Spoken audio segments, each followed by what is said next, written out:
Yang terjadi dalam kasus Febri Diansyah itu bukan pelimpahan.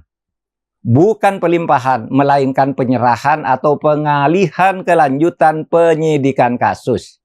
Ini tidak dikenal, bahkan tidak dibenarkan menurut Kitab Undang-Undang Hukum Acara Pidana. Tidak bisa dilakukan pengalihan atau penyerahan penyidikan dari kepolisian ke kejaksaan atau dari kejaksaan ke kepolisian, meskipun kedua institusi tersebut sama-sama penyidik. Mengingat latar belakang penanganan kasus ini yang banyak ranjau politisnya, tidak salahlah jika ada yang mengatakan bahwa pengalihan perkara mantan Jampitsus Febri Adriansyah ini adalah produk kompromi dari perang proksi, bukan jalan penegakan hukum yang konsisten. Banyak yang curiga bahwa pengalihan atau penyerahan kelanjutan penyidikan tersebut ditujukan untuk mengaburkan perkara ini atau untuk melokalisir perkara ini agar jangkauannya terbatas pada tersangka yang sudah ditetapkan dan tidak boleh menyentuh yang lain. Bahkan bisa juga ini merupakan jalan untuk mencoba meniadakan kasus, meskipun hal itu kecil kemungkinannya. Skenarionya adalah begini. 1. Dengan dialihkannya kasus yang tersangkanya belum diperiksa oleh penyidik Polri ini, maka tersangka Febri Adriansyah bisa mengajukan pra-peradilan dan mungkin saja menang karena dia dijadikan tersangka tanpa diperiksa lebih dulu, kemudian kasusnya dialihkan ke kejaksaan, bukan dilimpahkan. Kalau dilimpahkan itu secara hukum benar, tapi harus diperiksa dulu. Yang kedua, mungkin saja Febri tidak mengajukan pra-peradilan, tetapi kejaksaan sengaja memperlambat kelanjutan penyidikan, bahkan bisa mementahkan beberapa bagiannya, sehingga masalahnya terlokalisir pada tersangka yang sudah ada tanpa boleh merambah ke yang lebih atas, atau tanpa boleh merambah ke pelaku-pelaku lain yang mungkin juga ikut terlibat. 3. Bisa saja kasus ini diambangkan untuk pada akhirnya dideponer. Kalau ini terjadi, sungguh mengerikan. Adakah kita ini akan sungguh-sungguh memberantas korupsi jika begini cara yang dilakukan? Perkembangan yang terjadi sejak Sabtu tanggal 11 Juli 2026 jam 15 WIB memang sangat mengkhawatirkan bagi perkembangan dunia hukum kita. Perang proksi yang tak bisa disembunyikan ini dan yang kemudian melahirkan kompromi berupa pengalihan kelanjutan penyidikan ini bukan hanya merusak mekanisme hukum acara pidana, tetapi juga merusak sistem hukum dan cara berhukum kita dalam hidup bernegara. Oleh sebab itu, pelurusan atas hal ini perlu dilakukan segera. Ada baiknya KPK sesuai dengan kewenangannya segera mengambil alih kasus ini. Kalau secara politis KPK tidak berani mengambil alih langsung, maka tidak salah jika Presiden turun tangan untuk meminta KPK mengambil alih perkara ini. Saya pernah mengatakan, dan sekarang masih tetap saya pegang teguh, bahwa sebaiknya Presiden tidak banyak ikut campur tangan ke pengadilan melalui amnesti dan abolisi. Itu tetap prinsip bagi saya agar lembaga yudikatif independen. Tetapi kasus sangkaan korupsi dan tindak pidana pencucian uang atas Febri Adriansyah ini belum masuk ke pengadilan, belum masuk ke lembaga yudikatif. Prosesnya sekarang masih ada di lingkungan eksekutif, sehingga Presiden bisa melakukan campur tangan untuk menyelamatkan sistem hukum kita, yakni dengan membuatkan keran kepada KPK untuk mengambil alih kasus ini. Terima kasih.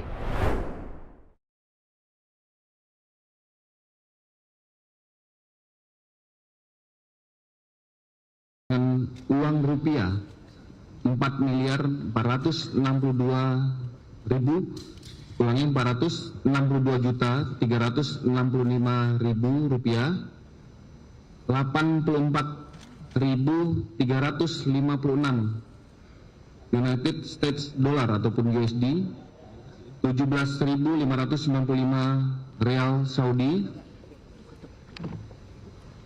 83.394 Singapura dolar, 33.100 baht Thailand, 4.020 falas Turki, 1.223 yuan, 152.000 yen, 212 ringgit, 1.600 rupiah, 640 dolar ataupun Arab, 61.000 won Korea Selatan, 40 pound sterling, 10 Brunei dolar, 150 Vietnam dolar, 100 New Zealand dolar. Termasuk dari lokasi yang dilaksanakan penggeledahan, yaitu lokasi Cafe The Clan di wilayah Cipete, 3.130.000 Singapura dolar, 889.965 USD, serta uang rupiah sebanyak 259.159.000 rupiah. Dan salah satu di TKP lagi, rumah di daerah Cilandak, Jakarta Selatan, ditemukan 520 juta rupiah dan 133.000 US dollar.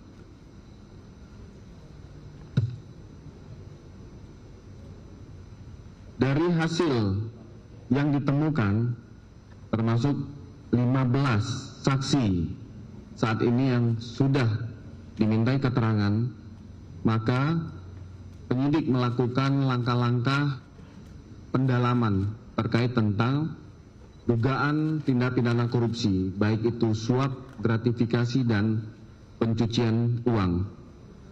Kami juga menyampaikan apresiasi kepada seluruh masyarakat yang membantu mengapresiasi, membantu pelaksanaan proses penyelidikan sampai dengan penyidikan.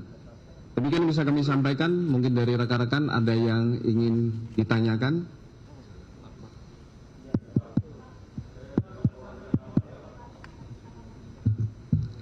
Sebutkan nama, dari mana? Ya.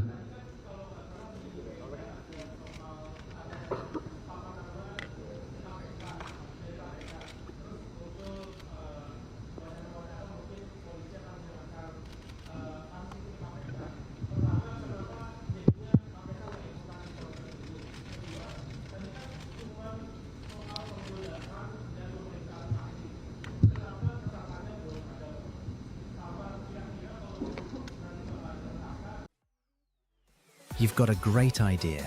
GoDaddy has the perfect domain name to go with it. It only takes a few. Kehadiran teman-teman aparat penegak hukum dari KPK ini untuk melaksanakan koordinasi antar penegak hukum dalam pengungkapan tindak pidana korupsi. Kami sampaikan, kami akan menyampaikan untuk tersangka di dalam perkara ini di tahap berikutnya. Saat sekarang, teman-teman penyidik masih melakukan pendalaman. Kita sama-sama menghormati, memberi ruang kepada teman-teman penyidik untuk menyelesaikan tugasnya secara komprehensif dan paripurna. Ini akan kami sampaikan kepada teman-teman sekalian dalam waktu yang dekat. Ada lagi? Sebelah kiri? Ya. Wahyu dari kamar 6.com, Pak. Izin. Ini kan informasinya bahwa waktu penggeledahan Sentul ini rumah pribadi Jampitsus. Pertanyaannya adalah, mengapa seorang Jampitsus yang jelas seorang penegak hukum bisa meletakkan uang di dalam rumahnya? Apakah ini bisa disidik uang perkara ataukah uang titipan? Ini pertanyaan nomor 1. Oke, kami jawab Mas Wahyu ya dari liputan6.com, kabar6.com, mohon maaf. Penyidik masih melakukan penguatan terkait tentang alas hak kepemilikan rumah yang digeledah.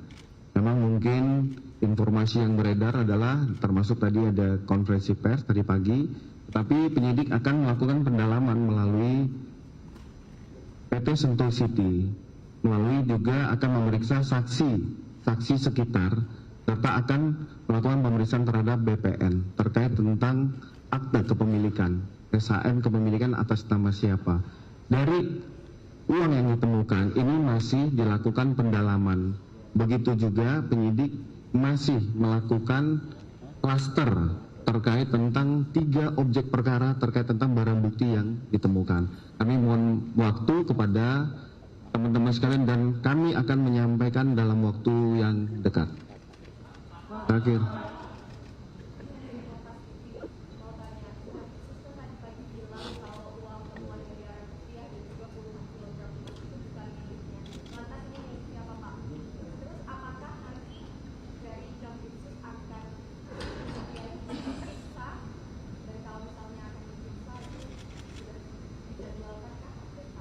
Ya, tadi mungkin kami ulangi kembali, uang yang ditemukan yang berada di depan kita itu akan dilakukan pembuktian terkait tentang tindak pidananya, apakah itu pencucian uang, itu masih akan dalam proses pembuktian. Terkait tentang statement itu, kita di sini tidak membahas tentang statement yang disampaikan oleh Jampitsus. Pak, dari Tempo Pak mau nanya, izin Fedro dari Tempo mau nanya apakah betul sempat ada upaya untuk mengambil alih barang bukti penggeledahan? Yang pertama, yang kedua, mengapa masih belum ada tersangka hingga saat ini? Itu aja. Ya, kami jawab. Kami yakin dan percaya bahwa seluruh kementerian dan kelembagaan pasti akan mendukung untuk pemberantasan korupsi, apalagi itu sudah menjadi program prioritas Bapak Presiden. Kami jamin dan itu bersama-sama sinergi dan kolaborasi dalam menuntaskan perkara-perkara korupsi.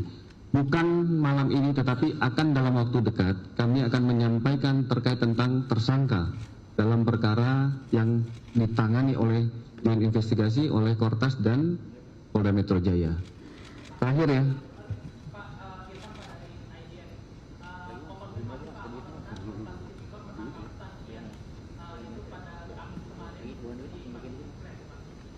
Ya, ini merupakan langkah-langkah dalam pemeriksaan saksi.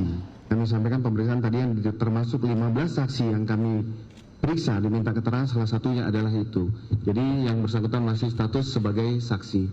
Saya rasa itu teman-teman sekalian, terima kasih, kami mohon maaf waktunya rekan-rekan bisa mundur. Pak, yang 15 saksi itu siapa ya Pak? Ada nggak ini? Ada nggak?